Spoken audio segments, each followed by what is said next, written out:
Hi, welcome back to the channel. In today's episode, I want to talk to you about another important development that's taken place inside Russia because Ukraine has once again widened its campaign against Russian energy industry. Over the past few months, we've talked a lot about attacks on oil refineries, we talked about fuel shortages in Russia, we talked about diesel export bans and gasoline rationing, and now something different is happening. Ukraine is no longer simply targeting Russia's ability to produce and refine fuel. It is now targeting Russia's ability to manufacture petrochemicals.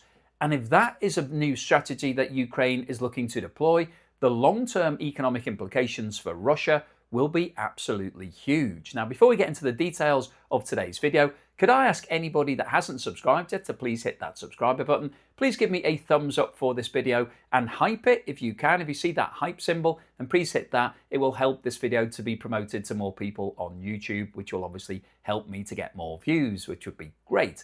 So let's get into the details. It's recently been reported that Russia's huge Salavat petrochemical complex halted its operations following a Ukrainian drone strike. Industry sources say the attack damaged both primary refining units together with secondary equipment, forcing operations to stop while inspections and repairs begin. Now, initially, regional officials tried to calm everybody down. The governor stated that the damage was relatively limited and suggested production could return within a few days. However, Reuters has reported that industry experts are now talking about a much more serious situation. According to those sources, both of the plant's main refining units were shut down together with other processing equipment.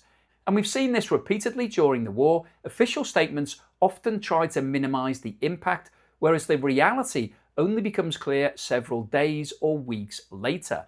And that's exactly what's happening here. So what exactly is Salivat? Well, this isn't just another oil refinery. This is one of Russia's largest integrated petrochemical complexes. It produces gasoline, diesel, jet fuel, polyethylene, polystyrene, and a wide range of petrochemical feedstocks used throughout Russian manufacturing. Now, that might not sound particularly exciting, but petrochemicals sit right in the middle of almost every modern economy. They're used to manufacture plastics, packaging, medical equipment, electronics, construction materials, vehicle components, fertilizers, industrial chemicals, and military equipment. So damaging one of these complexes has effects that spread far beyond simply producing gasoline for vehicles. It's like removing one of the major factories supplying raw materials to hundreds of other industries. And that's why this story is potentially much bigger than it first appears. What's also remarkable is where this attack happened. Salavat is located around 1,500 kilometers, so over 1,000 miles from Ukraine's border.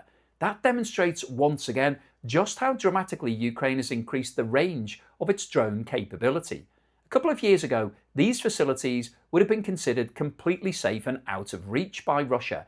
Today, they very clearly aren't. And this isn't happening in isolation. Over the past few weeks, Ukraine has systematically targeted Russian energy infrastructure. Let's just look at what's happened. Russia's largest refinery at Omsk was forced to halt processing after drones damaged key production units. The refinery normally processes around 22 million tons of crude oil each year and is Russia's biggest producer of gasoline and diesel. We then saw the Saratov refinery shut down after another drone strike damaged its only crude distillation unit. That refinery accounts for around 2.2% of Russia's refining capacity and had already suffered multiple shutdowns this year. The Moscow refinery has also suffered repeated attacks, and it's reported that major damage to its refining units, pipelines and storage tanks have been reported following successive drone strikes in June. The Afipsky refinery has also been targeted. Tuapse has been hit multiple times, as have oil terminals, storage depots, pipeline facilities, export terminals. All of these are continually under bombardment from Ukrainian drones. The picture that's emerging is that Ukraine isn't simply choosing random targets, it's following a systematic strategy. Every attack makes another part of Russia's energy system a little bit less reliable. Some plants stop completely, others continue operating at reduced capacity, others divert engineering resources into repairs instead of expansion, and collectively, all of those disruptions start adding up. Now, one of the reasons this matters so much is because petrochemical plants are generally much harder to repair than simple fuel storage facilities. These complexes contain thousands of kilometres of pipework, specialised reactors, high pressure vessels, heat exchangers, control systems, and equipment that often has to be custom manufactured. If key components are damaged, replacement isn't simply a case of driving to the local builder's merchant to pick up some new parts. Many of these parts historically came from Western engineering companies, but since the sanctions, obtaining identical replacements has become considerably more difficult for Russia. That potentially means repairs become much slower, much more expensive, and more reliant upon alternative suppliers. Another interesting point here concerns exports. Russia doesn't simply export crude oil, it exports higher value refined products and petrochemicals as well. Those products generate valuable foreign currency earnings. Every disruption potentially reduces export volumes, reduces tax revenue, and reduces cash flowing into the Russian economy. And remember, all of this comes at exactly the same time as Russia is already dealing with fuel shortages. Only last week, Russia prioritised fuel supplies for agriculture, emergency services, and food retailers as shortages spread across parts of the country. Diesel production is now under complete restrictions. They're not allowed to export diesel, and it's already been applied to gasoline and jet fuel. So this latest attack isn't happening against a healthy backdrop. Russia's already in a very sticky situation. It's happening while the entire fuel system is already under major pressure. There's also another angle that often gets overlooked here. Every refinery, every petrochemical plant, every storage depot now requires additional air defences, additional security, additional manpower, and additional repair teams and emergency resources. All of that costs money. It also forces Russia to spread its air defence systems across an enormous geographical area stretching thousands of kilometres. Protecting every major industrial site simply isn't possible, and that's exactly what Ukraine is looking to exploit.